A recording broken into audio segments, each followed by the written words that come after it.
दोस्तों, आपसे रिक्वेस्ट है, इस कहानी को लास्ट तक जरूर सुनें। तो आइए शुरू करते हैं हंस की कहानी। एक साधु बारिश के जल में प्रेम और मस्ती से भरा चला जा रहा था कि तभी उसने एक मिठाई की दुकान को देखा, जहाँ एक कढ़ाई में गर्म दूध उबाला जा रहा था।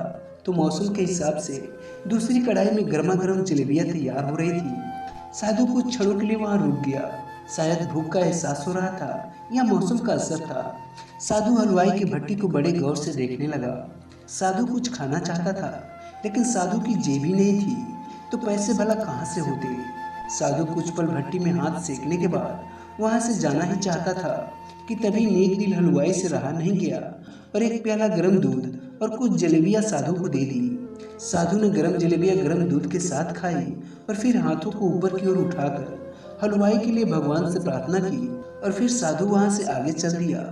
साधु बाबा का पेट भर चुका था। दुनिया के दुखों से बेपरवाह वो फिर एक नए जोश से बारिश के गंदेले पानी के छींटे उड़ाता चला जा रहा था। वह इस बात से बेखबर था कि एक युवा नवविवाहिता जोरा भी बारिश के जल से बचता बचाता उसके पीछे पीछे चला आ रहा था कि तभी साधु ने मस्ती में बारिश के गंदेले पानी में जोर से लात मारी और बारिश का पानी उड़ता हुआ सीधे पीछे आने वाली युवती के कपड़ों को भिगा दिए और उस औरत के कीमती कपड़े कीचड़ से लथपथ हो गए। उसके युवा पति से ये बात बर्दाश्त नहीं हुई, इसलिए वो आस्तीन चढ़ाकर आगे बढ़ा और साधु के कपड़ों को पकड़कर खींचकर कहने लगा, अंधा है क्या तू? तुमको नजर नहीं आता? तेरी हरकत की वजह से मेरी पत्नी के कपड़े गीले हो गए हैं और कीचड़ से भर गए हैं। और उसकी इस हरकत पे साधु हक्का बक्का सा खड़ा था, जबकि उस युवा को साधु का चुप रहना नाखुशगवार गुजर रहा था। और फिर महिला ने आगे बढ़कर युवा के हाथों से साधु को छुड़ाना चाहा, लेकिन युवा की आंखों से निकलती नफरत की चिंगारी देख वह भी पीछे खिसकने पे मजबूर हो गए। राह चलते राहगीर भी उदासीनता से ये दृश्य देख रहे थे, लेकिन युवा के गुस्से को देखकर किसी में इतनी हिम्मत नहीं हुई कि उसे रोक पाते। और आखिर जवानी के नशे में चूर उस युवक ने एक जोरदार थप्पड़ साधु के चेहरे पर जड़ दिया और साधु थप्पड़ के ताव न झेलता हुआ लड़खड़ाता हुआ सीधे कीचड़ में जा गिरा। और फिर युवक ने जब साधु को नीचे गिरता देखा तो मुस्कुराते हुए वहां से चल दिया। फिर बूढ़े साधु ने आकाश की ओर देखा और उसके होठों से अनायास ही निकल पड़े, वाह रे मेरे भगवान, कभी गर्म दूध जलेबिया और कभी गर्म थप्पड़, लेकिन जो तू चाहे मुझे भी वही पसंद है। और ये कहता हुआ वह एक बार फिर अपने रास्ते पर चल दिया।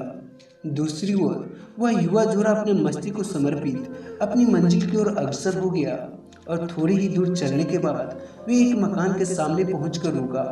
वह अपने घर पहुंच गए थे। वो युवा अपने जेब से चाबी निकालकर अपनी पत्नी से हंसी मजाक करते हुए ऊपर घर की सीढ़ियों पर चढ़ने लगा। बारिश के कारण सीढ़ियों पर फिसलन हो गई थी कि तभी अचानक युवा का पैर फिसल गया और वह सीढ़ियों से नीचे गिरने लगा। तभी महिला ने बहुत जोर से शोर मचाकर लोगों का ध्यान अपने पति की ओर आकर्षित करने लगी, जिसकी वजह से काफी लोग तुरंत सहायता के लिए युवा की ओर लपके, लेकिन तब तक देर हो चुकी थी।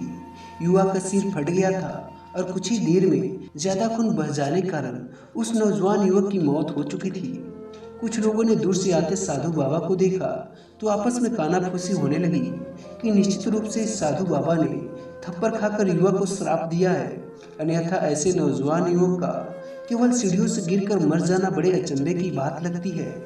फिर कुछ मनचले युवकों ने यह बात सुनकर साधु बाबा को घेर लिया और फिर एक युवक कहने लगा कि आप कैसे भगवान के भक्त हैं जो केवल एक थप्पड़ के कारण युवा को श्राप दे बैठे।